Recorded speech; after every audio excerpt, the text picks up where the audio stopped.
YouTube, hello and welcome. Today we are reaching, and recapping my experience in Europe, as well as the 2024 Geoguessr World Cup. Now, if you're here just for the World Cup experience and how mine was, then you might have to give me a second because I went to only 3 places, so I won't take too long, but I want to go through everything. And that was in the middle of the trip.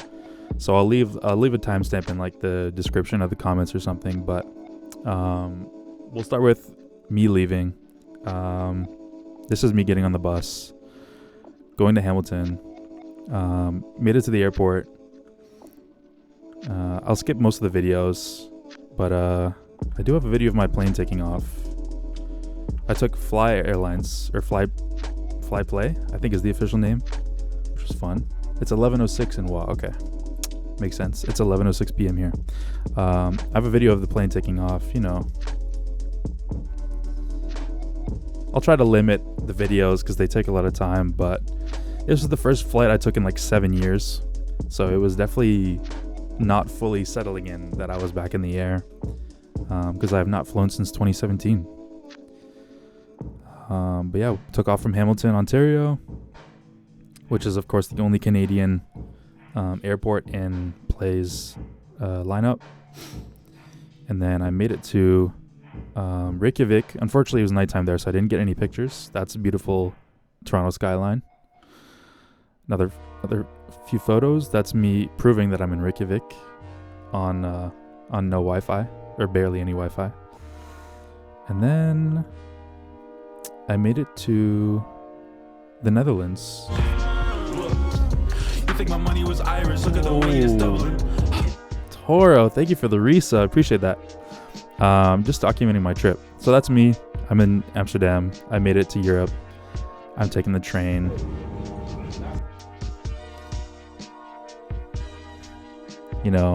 I'm just absolutely awestruck by decent public transportation.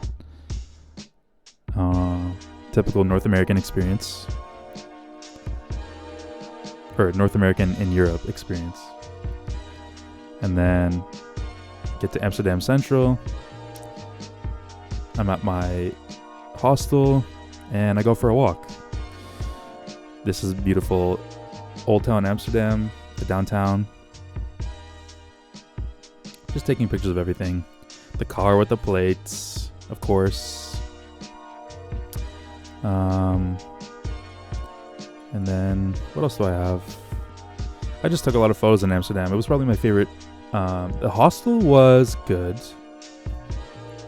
The hostel was very clean, very proper, very safe. I think Amsterdam has one of the best reputations when it comes to hostels, so I was definitely comfortable there. And it was super well located. It was very central, so I just walked to everything. When I couldn't walk, I would take like a tram, or I never took the bus. I take like a train, the subway. But I did use a Amsterdam City card.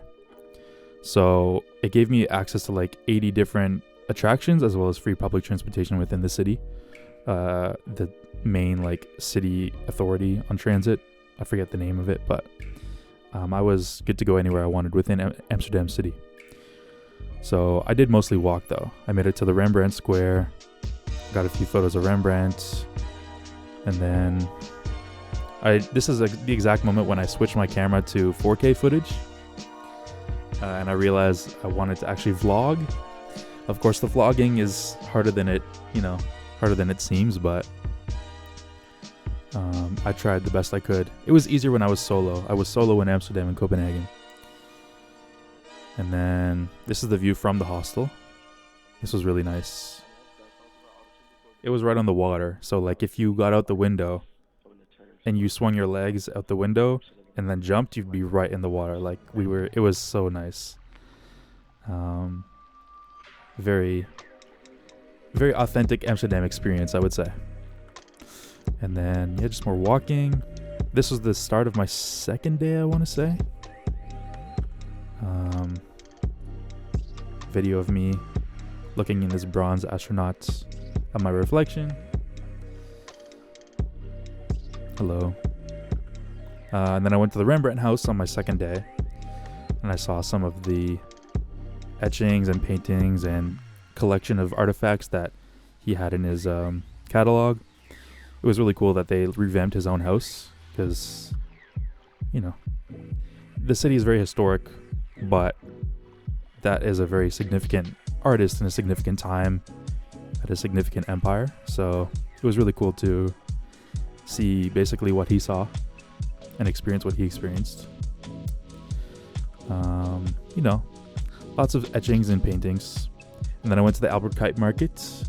I definitely co-signed this market. It was very good, really open. I mean, the day I went, it was nice and sunny, perfect weather, but it was a nice market, very walkable, and a lot of different food options. I went with this is me attempting to vlog, talking to a camera,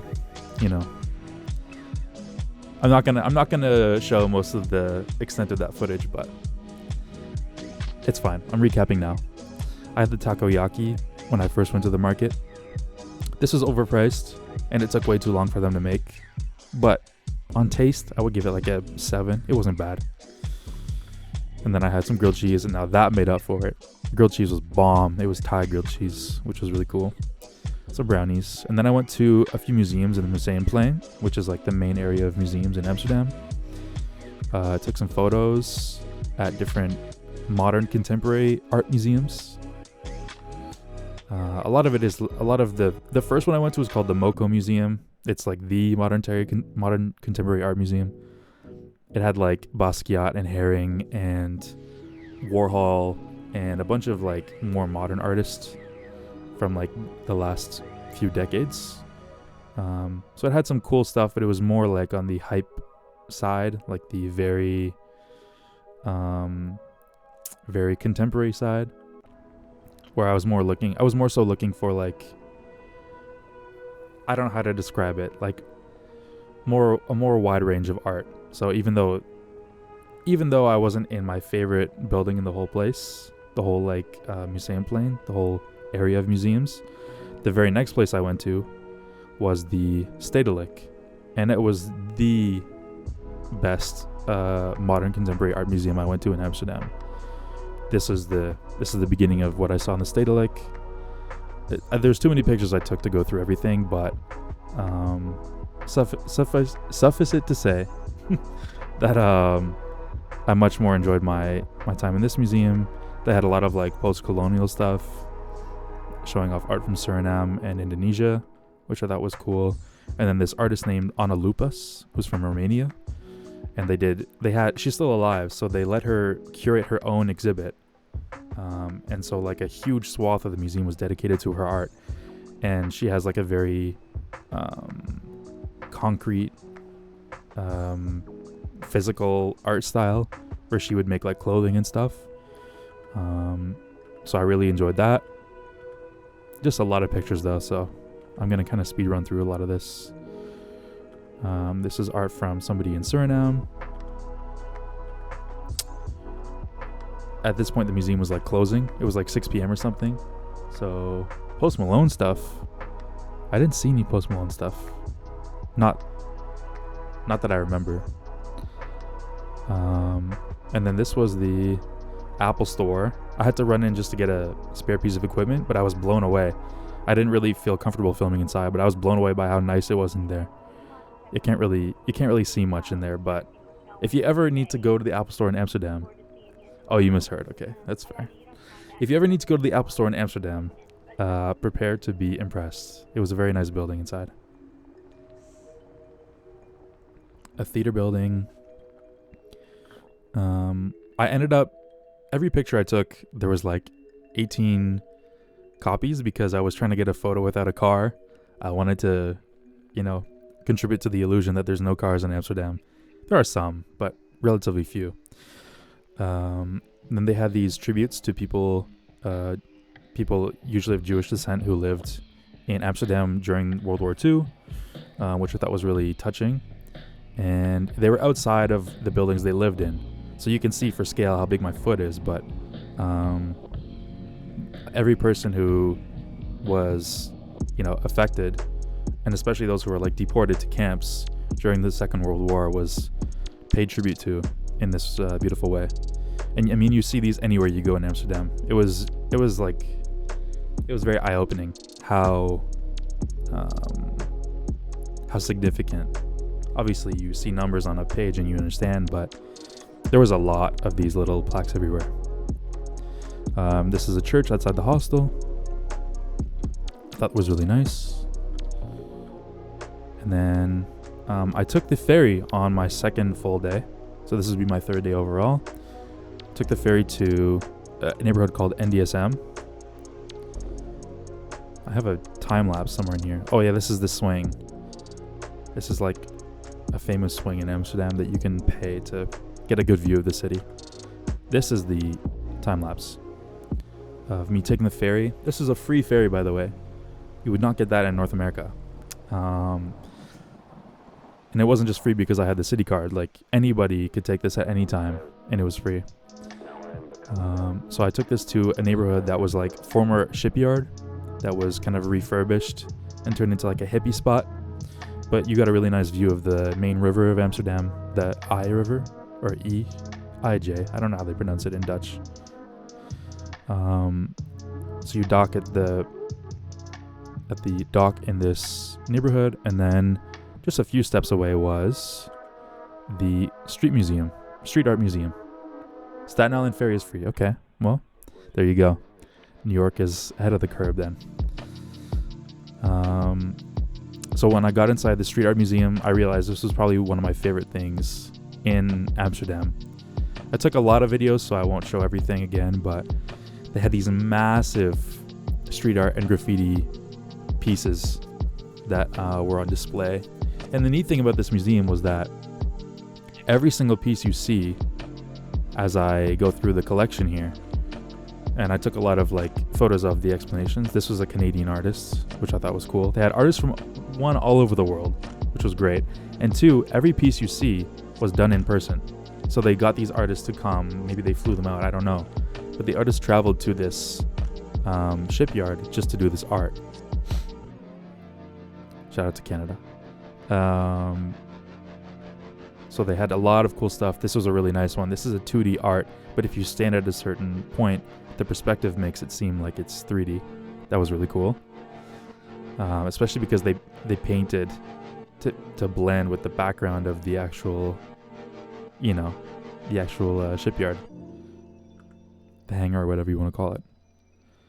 Like at every angle, like from this angle, every picture I took was perfect. It really sells it. A lot of different art styles. They had some like 3D art, physical art, statue, whatever you want to call it.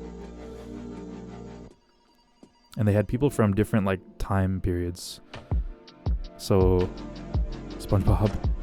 So, there was one artist who was born in like 1950 or so, who started doing street art in like the 60s in New York, and was basically credited with starting. Oh, this is a Banksy, by the way.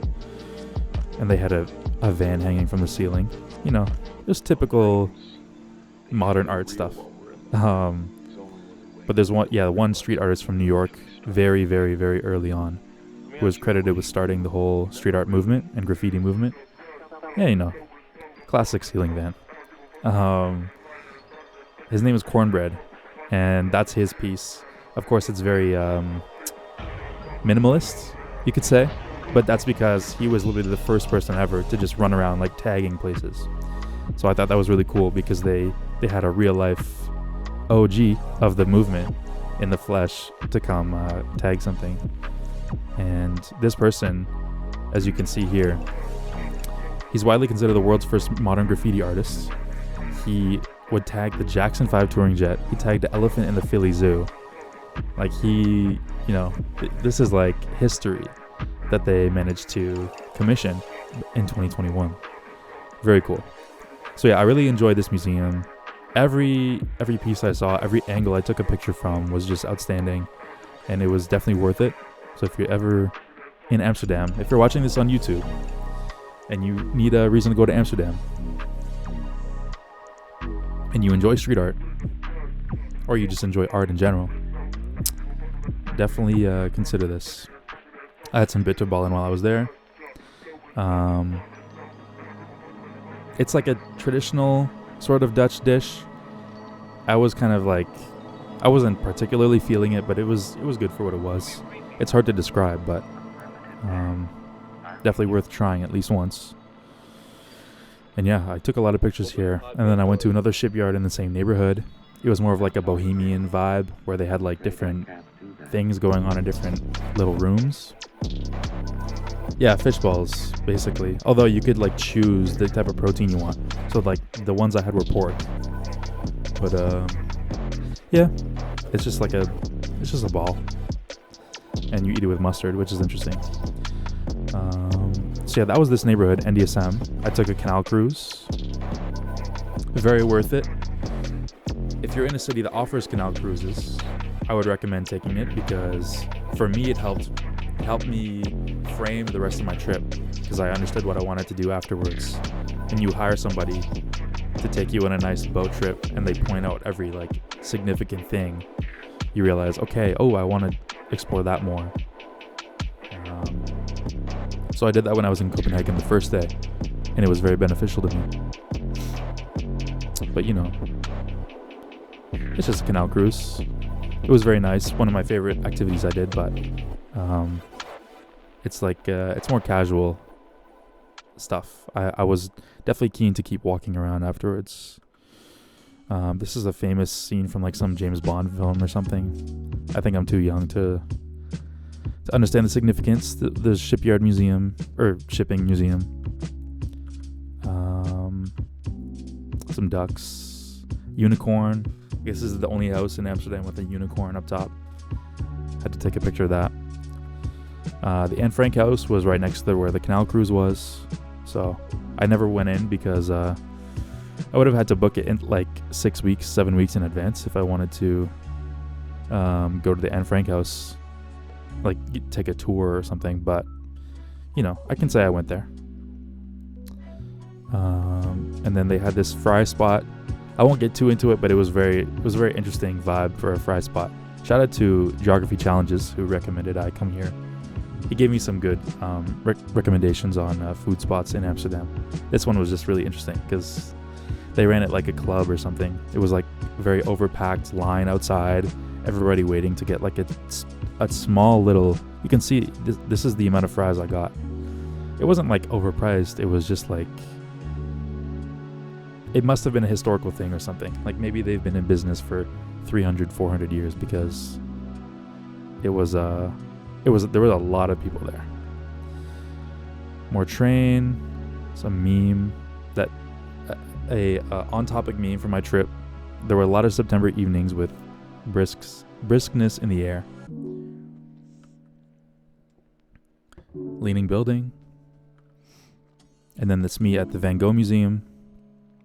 Van Gogh Museum was definitely a top 4 thing I did in Amsterdam as well. I enjoyed it. I mean, there's too many pieces of his to thoroughly go over each one, but I definitely enjoyed a lot of the art from his, like later in his life, like the last few years, because he got more expressive and used more colors. That's where the famous Starry Night is from, and a lot of these paintings of flowers. And then I went to the Rijksmuseum, which is the National Dutch Museum, and they just had so much stuff. I mean, I'm gonna go through this pretty quickly because there was just too much art. This was the only museum I had to tap out. I could not finish the Rijksmuseum. I got like 5 hours in and I realized I was only maybe a third of the way through, and it was my last full day in Amsterdam. And I realized there was more stuff I wanted to do in the city than just spend my final entire day here. I did really like this though. I will focus on this. This is a map of the Iberian Peninsula, made with gold flakes, or some type of gold material, and they had lapis lazuli in here as well, which was like really hard to get a hold of back in the day. Even now it's hard to get a hold of, but I thought that was a really pretty map, and as a map enjoyer, I had to take a picture of that one. I definitely stopped and stared for a while. Just a lot of portraits of people of some kind of significance back in the day. Eventually I made it out of the museum, and of course I tried the stroopwafel. I've been eating stroopwafels from the supermarket for like the whole trip, but I tried the the ones where they make it in front of you, just to say I tried it fresh. Maps indeed. And then this was basically the end of my trip in Amsterdam. I went to the Vondelpark, which is like the main park in the city, kind of like their version of Central Park. And more map porn. We got the subway transit map, which was really cool. And yeah, got on my flight, made it from Amsterdam. On the plane to Stockholm, I happened to get bumped up into priority class, so they put me in the second row, and I had like a poor man's first class where there was no seat next to me and only one guy in the aisle, so I could actually stretch out, and they gave me some food, which was the only time I got free food on the plane, so that was kind of cool. A mini first class experience, if you will. And then I made it to a lot of plane pics. I made it to Stockholm, and that's how I felt. The B&B, and then I just started taking pictures. I was like spotting Geoguessr, street view memes left and right. Memes and metas. I did not drink this. It's just a big bottle. And then we walked to the bar the first night and got a good view of the water, as well as the Gamla Stan Old Town. There's me with Pandem and Chris and Sean, my roommates for the trip, at least the Stockholm section. Some street signs. Made it to the bar, met Toro and many other people. Too many people to name, but everybody I met the first day, that was when it was really setting in. I was like, okay, we have lots of community, and people are coming in droves for this event. It was just really nice to finally shake some hands and put names to faces. And then that's the first full day, was the watch party. I took a lot of photos at the watch party. I was just soaking everything in. The fact that I was like, really experiencing IRL Geoguessr with other people who I'd been talking to in Discord and on Twitch, just online in general, for months and months, if not years. It was a really cool feeling, and it never got old the whole trip, so I just kept taking pictures. Shout out to Little One.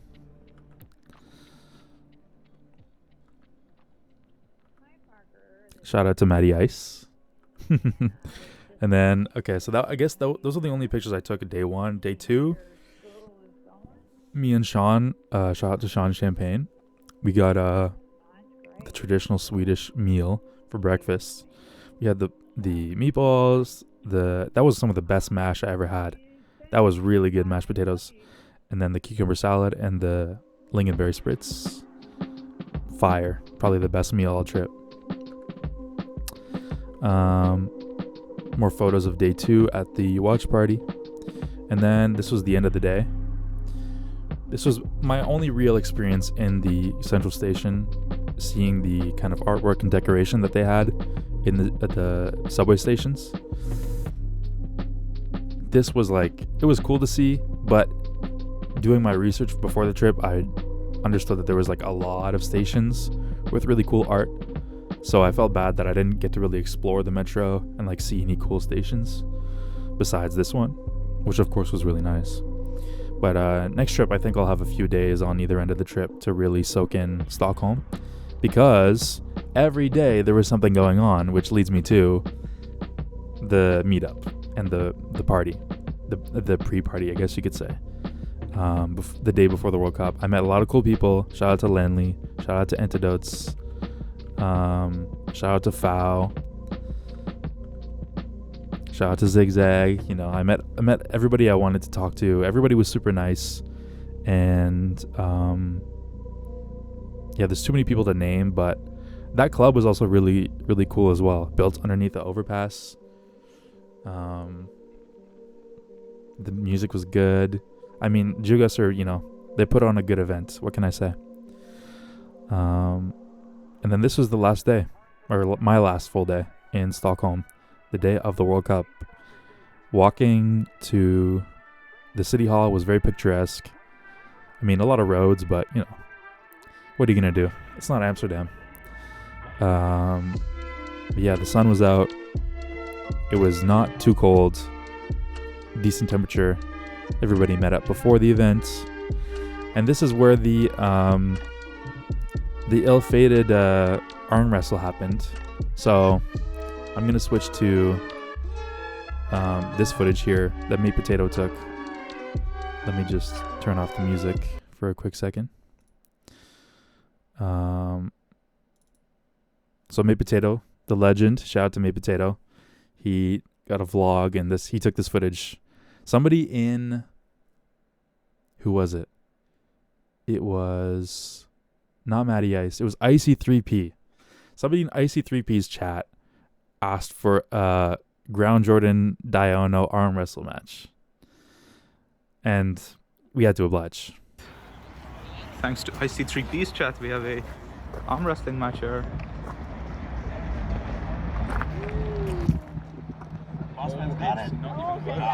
Oh my god.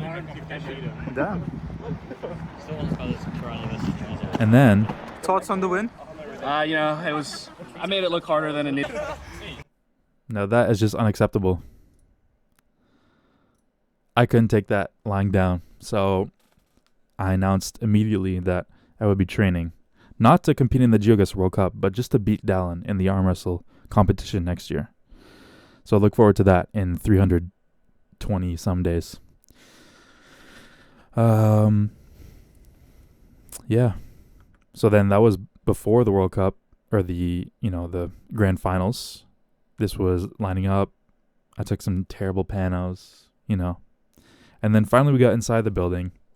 This was everything you could hope it would be. This was truly like outstanding. Like the venue was good. There was very limited technical difficulties and they all happened very early on. So like it didn't affect the flow for the rest of the tournament. And the casters were on their A game. The displays were beautiful. Every picture I took was just like a masterpiece. I was really impressed with how they ran this event and how everything flowed. I didn't have a hard time like accessing any part of the venue, and the actual content of the games was really well. It was produced well, but it also just happened to be very exciting because we got a lot of like NMPZ rounds, especially with MK. All of his games or all of his matches went to NMPZ. So yeah, it was just, the World Cup was phenomenal, and I took a lot of pictures, and again, I met a lot of people. And of course, congratulations to Blinky on the win. A lot of action shots. That was my sign. Shout out to Fao. I did make it in the final edit. I don't have the clip pulled up, so I can't play it now, but I made it in the little montage they played before Fao's final game against Blinky. They had me holding up the sign, so I made it in the World Cup broadcast, which is huge. Shout out to Toby, S tier class caster. A little footage of Rainbow being interviewed. And then this was like the upstairs room where they were selling the pizza, but then they also had the after party here. That was really nice, and like a lot of cool art was in here. I hit my Duolingo 300-day streak in here at the grand finals. Bit of a flex. Shout out to Seltzer, another great caster. I was keeping track of the stats a little bit on my phone while I was watching, just to see if we would peak or if we would take over, get a higher final view count than last year's tournament. Last year's tournament was like 75K across all platforms. And this was a really cool moment because they hit 75K just on the YouTube live stream alone. And that was big. That was when I realized it was much bigger than last year. Even online. Like, of course, the venue is much bigger than last year, but even the online experience and the live streams were getting way bigger. Somebody had a funny sign. I like that one. I got a picture with Armani. Shout out to Armani. And then, yeah, that was about it. I enjoyed my time at the after party. And, of course, mandatory inclusion of this clip. We got a bunch of Canadians over here. Taken by Toro. Oh, I didn't stream. A couple of Canadians and a Nipped. Oh, Vamp too. Yo, Vamp, what's good, bro? Champagne, Brown Jordan. The Colo Goat. Trombley. That was such a fun event. If ever any of you that are online right now get the chance to make it next year, do it because it's worth it. It's a crazy event, and you get to meet everybody from the community, and it's just so fun. Stop atomizing. Don't rot on your ass at home. Come experience IRL community. It might cost you $5,000. That's okay. That's cap. It doesn't cost you $5,000. I just went on a trip to Europe. That's all. But yeah, shout out to Toro for capturing that. And yeah, all the vlogs. I mean, there's a bunch that I won't play because they didn't have any footage of me. Selfishly, I won't play them. I won't steal the content. But like Geopopo had a great vlog. I forget who else had a vlog. Zigzag, of course, vlogged a lot of his experience. Yeah, every vlog was really well done. So this is my contribution to that pile. Just a little recap. And then that was it. I left Stockholm the early morning after the grand finals and the after party. So I made it to Copenhagen, kind of in the middle of the day. Got some nice photos of the flattest skyline known to man, as well as the plane, I guess. And then I was in the cute little Copenhagen metro, consisting of only 2 lines, which I thought was nice. Of course, it is a slightly smaller city than the other 2 I'd visited, so it makes sense. Made it to the hostel. Sat around for a bit, and then I decided to walk around. I happened to book a hostel. It was the Generator, so shout out to the Generator Copenhagen. They are super centrally located, and I walked out and I didn't realize, but I was right at the biggest square in the whole city. So this was kind of the view that I got as soon as I left the hostel, which was really nice. And then I went out to Nyhavn, which is like a famous little harbor from the 1700s, and took some pictures. That was my first afternoon. I happened to stumble upon the literal seat of the Danish Parliament and the PMO and the Supreme Court of Denmark. Just going on a little journey around the city, just walking, which proves like how small and compact this place is. So that was Christiansborg Palace. Pardon my pronunciation. And then I went down Stroget. I forget how they pronounce it, but this is like the main commercial avenue. So there's a lot of storefronts on the street. Very walkable, very nice, calm. Everything is so quiet in Europe because there's less cars. But yeah, it was a very quiet walk. Botanical gardens. More botanical gardens. And then I was just taking pictures of random street signs and infrastructure. Everywhere I went, they spoke some kind of gibberish language, like between Amsterdam, Stockholm, and Copenhagen. English would get you by just fine, but anything else they spoke was just pure gibberish. So I thought it was really funny that they were like printing signs and expecting people to know, you know. Even the people who speak Danish, they're also pretending. I'll stop the slander. I just thought it was really funny. And then, yeah, I went and had breakfast at this is day 2. I went and had breakfast at the same spot every day. It was really nice. Canadian Embassy. Just happened to stumble across that. Every place I went, unless I planned it out during the day. Oh, I had like 12 of these. This was like some strawberry ice cream bar thing. Those are really good. Every place I went, unless I planned it out, was like, happened to be some significant place, at least to me. And I just stumbled across it, which was a really fun thing to experience in this city. Canal cruise on day 1, at least my first full day. Then I went to Refn, which is like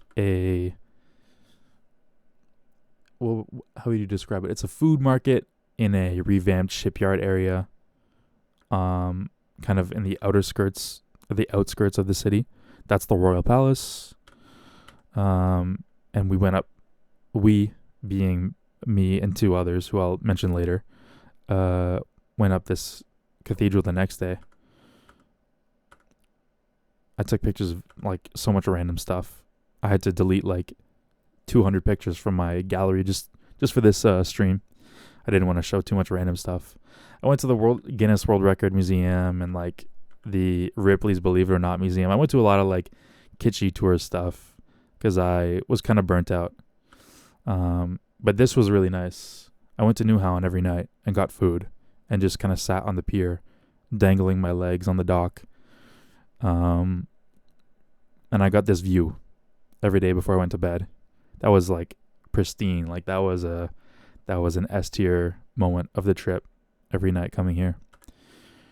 Lego store. Just lots of Lego stuff. My brother's really into Lego, so I thought he would enjoy it. Of course, I love Lego too, but yeah, I had to take some pictures for the family, show some stuff off. The Ripley's Museum, I mean, I'm going to run through this because this is not interesting to me afterwards. Actually, this is relevant because we did go to Christiania the next day, and that's like a famous neighborhood in Copenhagen. Me and Hans Christian Andersen just chilling. Illusion Museum. And then shortly after this, I went to Refn, which is the place I mentioned before. We have some embassies. I went to Refn, which is like the food market on the outskirts. And I met with Cookie and what's his name? I can't do that. Hold on. I have to remember his name. Where's the meetup server?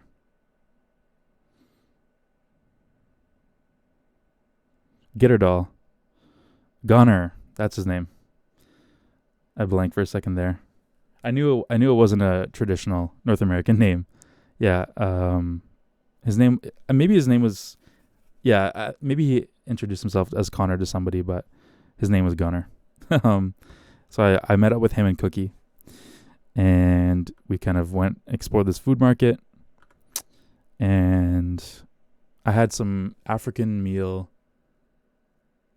I forget what I had, but it was really good. It was a nice market. So we ended up going back the next day, and this is the final day.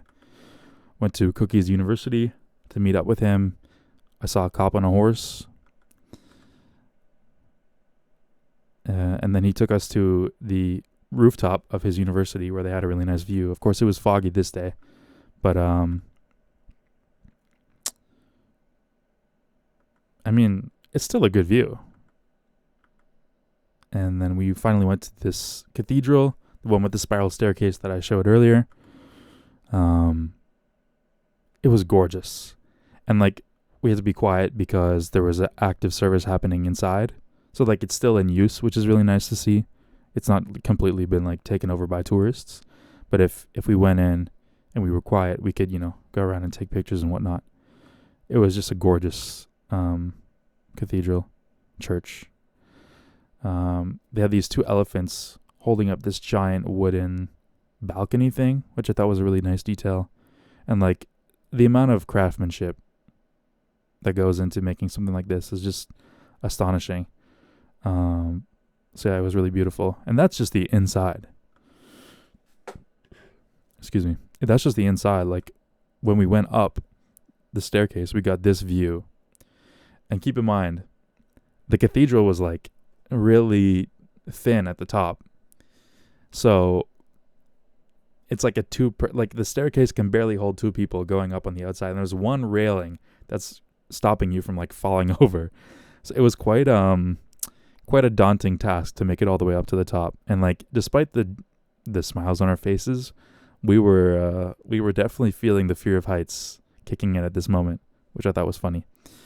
And like, even holding my phone out, like even just a little bit far away from my face, it was like slowly getting closer and closer to being over the railing.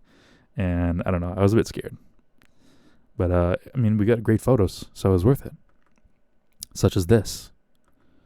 and this, and this, and this. I mean, great photos. Even though it's foggy, still a great view. And then we went to Christiania, which was the anarchist neighborhood, I guess you could describe it. Kind of like a hippie neighborhood thing.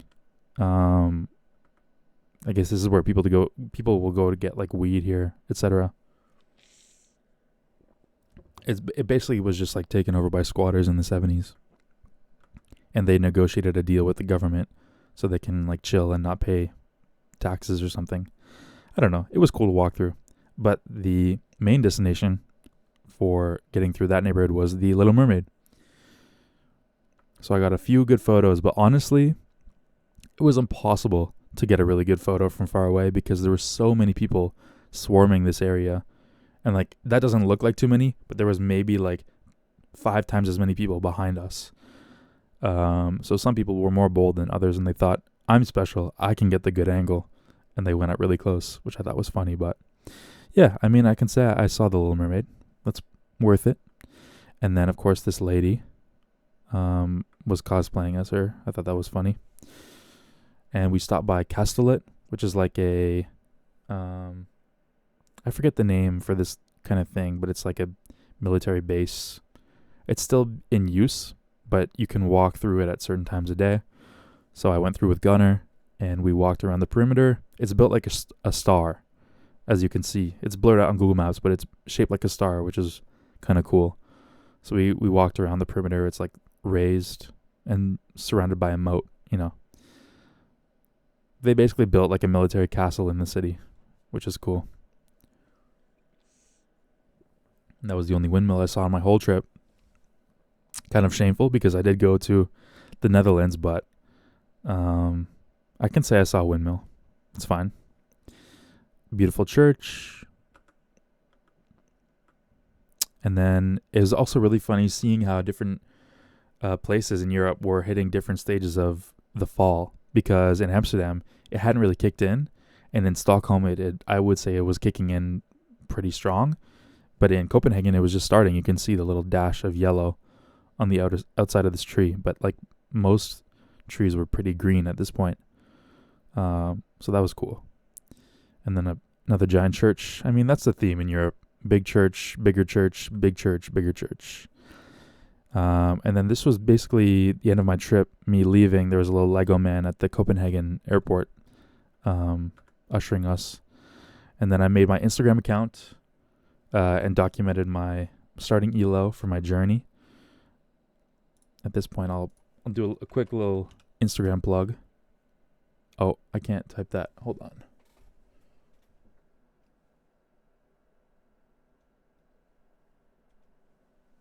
There we go. There's the Instagram.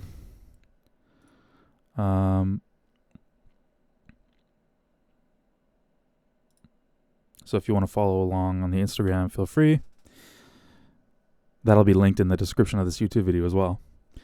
And then these were the only shots I got of Iceland because I used an Icelandic airline that would connect us through Reykjavik. So I was happy that I got to take a few, not too many, but a few photos from the air of Iceland.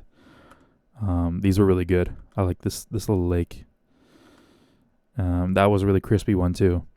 But it was because on the way to Europe, it was the middle of the night, so I couldn't see anything. I didn't even get to see a bollard in Iceland, so that's how limited my view was.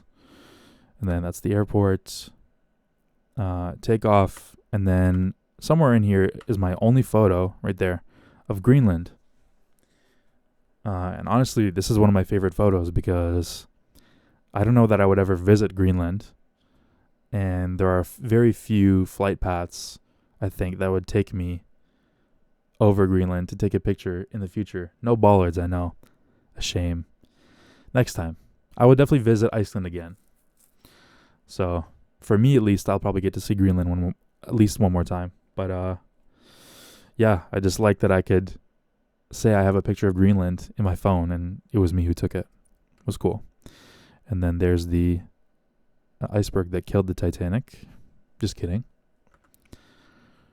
And then I got some photos of like basically anywhere on the coast in Quebec heading from Greenland. So like little communities of a few thousand people on the coast that I might never visit, even though I'm Canadian. I might never have a reason to visit this town of Sept-Îles, Quebec. So it's cool to take pictures of it. Icelandic water. Got some photos of Ottawa, my hometown, from the air, which was cool.